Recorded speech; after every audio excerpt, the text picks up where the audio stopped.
Ever since the sport of boxing began, the word duck has been circulating.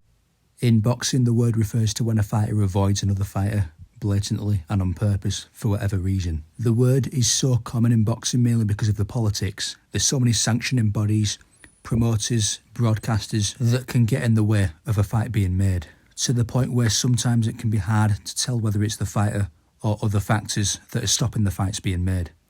For this video, I've found 5 instances of high-profile fights where a fighter has chosen to avoid another fighter.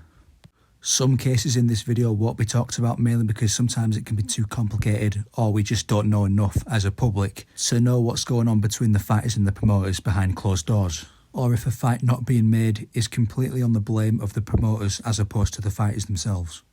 Which is why I'm not talking about the Mayweather-Pacquiao situation, the Canelo-Benavidez situation, the Stevenson-Kovalev situation, or the Sugar Ray Leonard versus Aaron Pryor situation.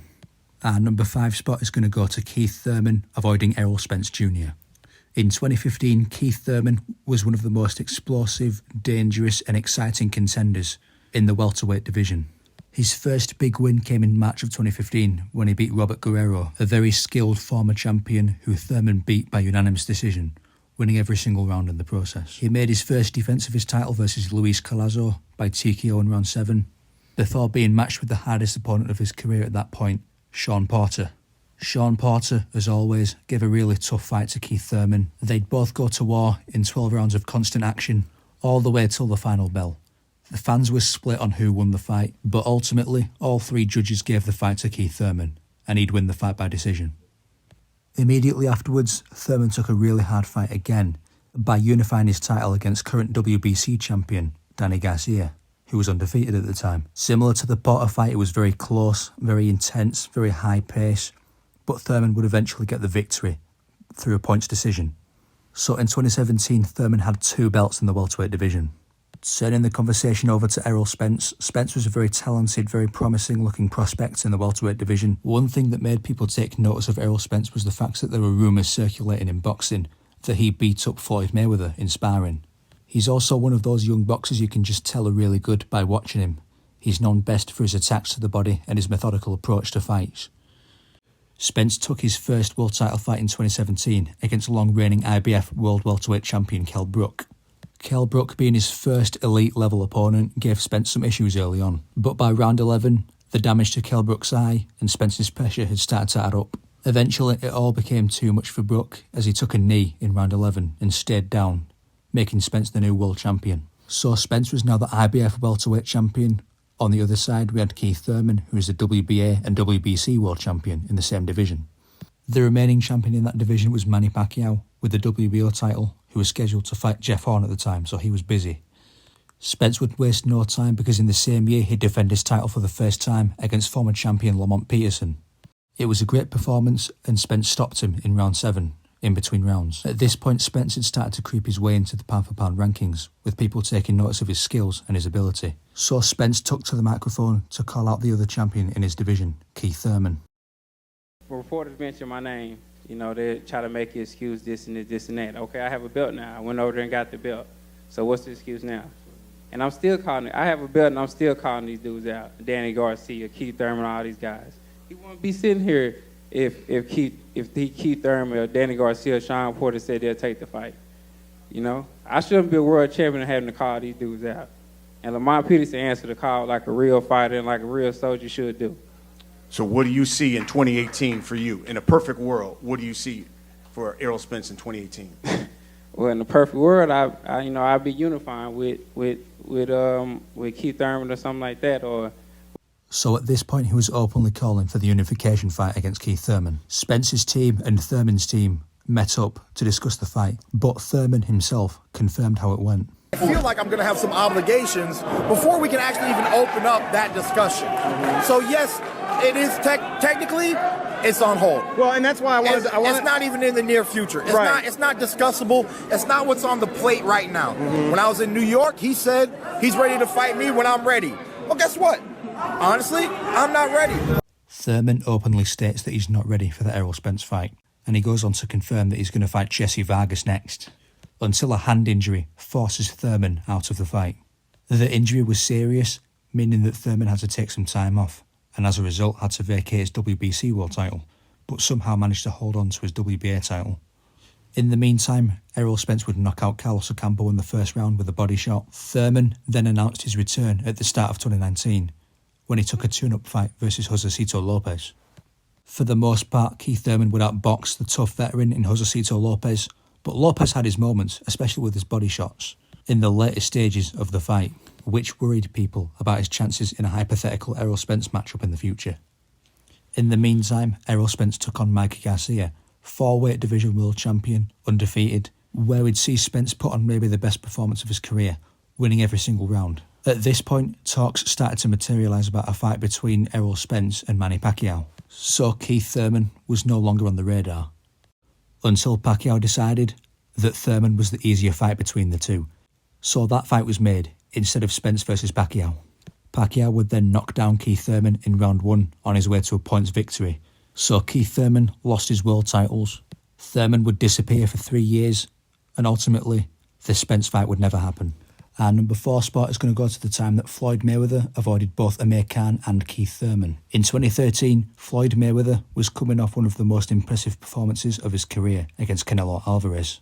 He won practically every single round of the fight, controlling and dominating the younger 23-year-old bigger fighter in Canelo. Floyd's career has often come under a lot of scrutiny from the fans because of his matchmaking. Some people criticise his ability to make fights against guys like Manny Pacquiao for the most part, Paul Williams, Kostya Tszyu and Antonio Margarito. But the only times where I thought the ducking was blatant from Floyd was in the last few years of his career. In 2012, Amir Khan was on a really bad run, first by losing his belt to Lamont Peterson and then being knocked out by Danny Garcia.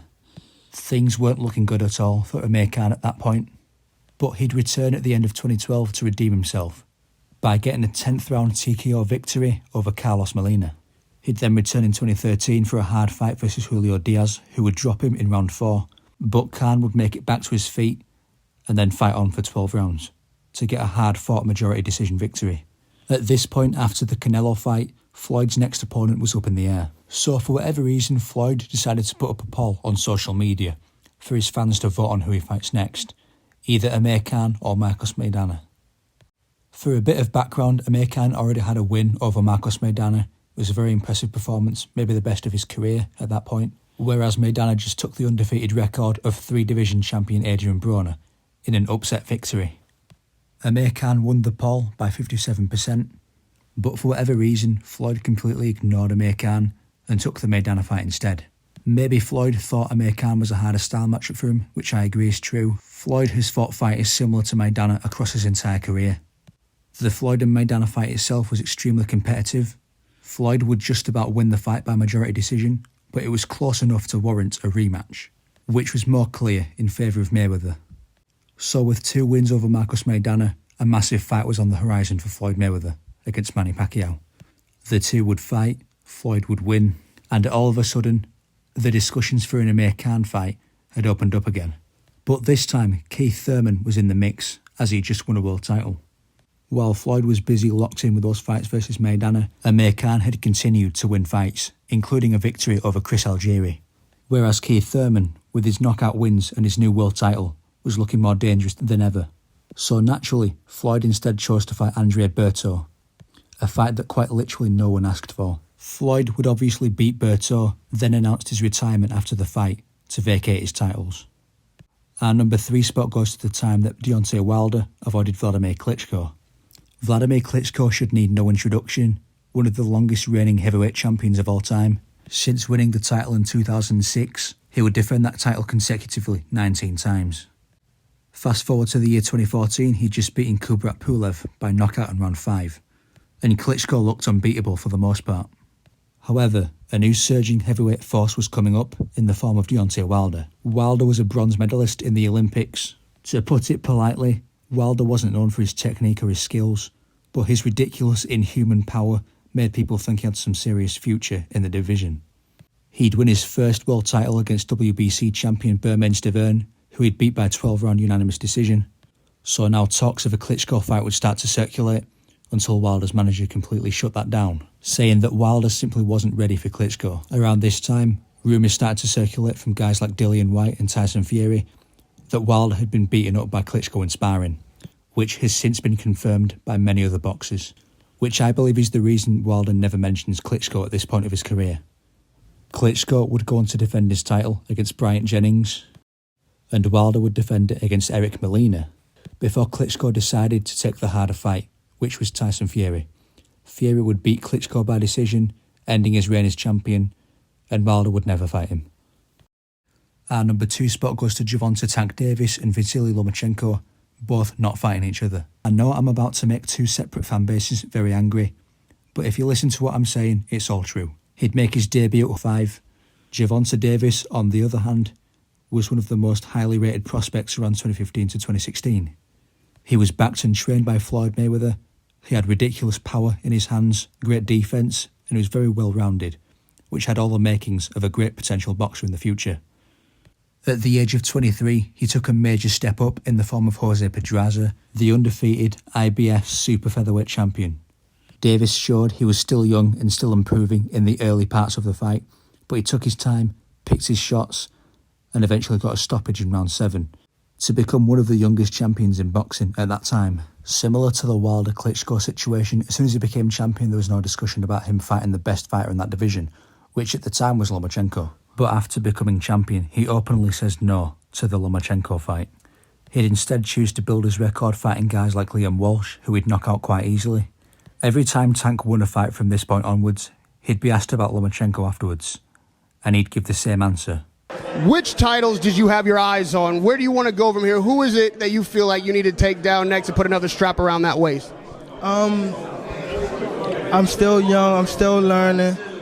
I'm still walking the path. You know, I'm just trying to stay focused and you know, get back to the drawing board with my team, Floyd Mayweather, my promotion, and my manager Al Heyman, and make the right decision in the sport. Every time he's asked about Lomachenko, he seems to give an indirect answer, mainly relying on Floyd Mayweather and his other managers to do all the decision-making for him in terms of matchmaking. Around this time, Tank Davis also lost his title by missing weight against Francisco Fonseca, and Lomachenko announced that he'd be moving up to 135 pounds to fight Jorge Linares, so the Tank Davis fight was now on hold.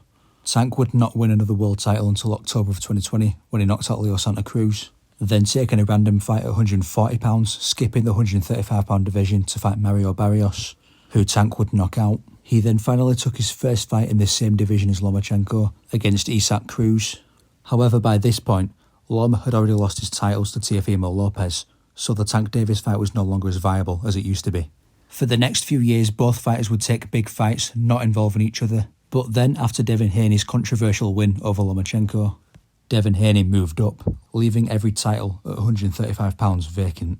Tank Davis somehow managed to promote himself to champion without even fighting anyone, whereas Lomachenko got himself a vacant title fight against George Kambosos Jr., who he beat up for 11 rounds and eventually stopped.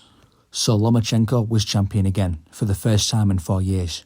So with Tank Davis and Lomachenko both being champions in the same division at the same time, it seemed like the fight was viable again. Until Lomachenko decided he wasn't in the mood to fight Tank Davis. So Loma walked away from negotiations, and I doubt the fight will happen. I think he'll take an easier retirement fight and then disappear.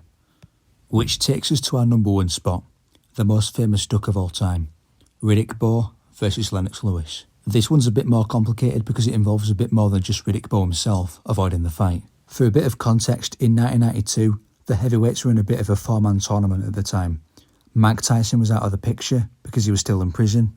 So it was between Donovan Razor Ruddock, Evander Holyfield, Riddick Bowe and Lennox Lewis. Lennox Lewis would take out Donovan Ruddock by knockout in round 2 in a surprisingly easy contest, whereas Evander Holyfield and Riddick Bowe would put on one of the best fights of all time, beating the piss out of each other for 12 straight rounds, eventually Riddick Bowe getting the victory. After the fight, Riddick Bowe would confront Lennox Lewis in a now famous call-out. And we're gonna get it on, I owe you one. Okay. You're not the man I thought you were. You lied on me, I thought we was cool. Yo, bring it on, man. Yeah, I'm gonna bring it. You ain't said nothing but a word. Razor Roddick was afraid of you. I'm gonna knock you out. You're a chump. You're gonna knock nothing out, Bowe. I'm gonna knock you out. You're gonna knock nothing out. You know I'm gonna knock nothing out. Why like you know do it then? Do it then. You ain't do shit. I ain't never come off my feet. You're the champion. You had help from the ref. You had help. Well, knock me out. Knock me out there, Bowe. You ain't nothing to me. Oh, watch your mouth, fucker. Hey, look, man, put your man away, man. You ain't nothing to me. At this point, two new characters are important to the story. Riddick Bowe's manager, Rock Newman, and Lennox Lewis's manager, Frank Maloney. The issue with trying to make the fight was when Rock Newman tried to make an offer to Lennox Lewis's team. His initial offer was a 90-10 split in favour of Riddick Bowe, which was ridiculous, and I think he knew Lennox wouldn't take it. His second offer involved making Lennox fight an opponent of Newman's choosing, which again didn't make any sense, so Lewis rejected it. Ultimately, this led to the famous moment where Riddick Bowe throws his WBC belt in the trash, out of frustration of the fight not being made. But Lewis was actually Bowe's mandatory for the WBC title, so Bowe had actually just ruined his chances of getting the fight. He may not have been scared of Lewis, but it was definitely a stupid move. However, fast forward to 1994, with Lewis's win over Phil Jackson and Riddick Bowe's win over Herbie Hyde, both managers were willing to make the fight again, assuming that Lewis would get through his next opponent, Oliver McCall, who happened to knock out Lewis in the second round. And that spawned a series of issues that made it impossible for the fight to happen down the line. So there you have it. That's my top 5 biggest ducks in boxing history. Like the video, subscribe, leave a comment. Goodbye.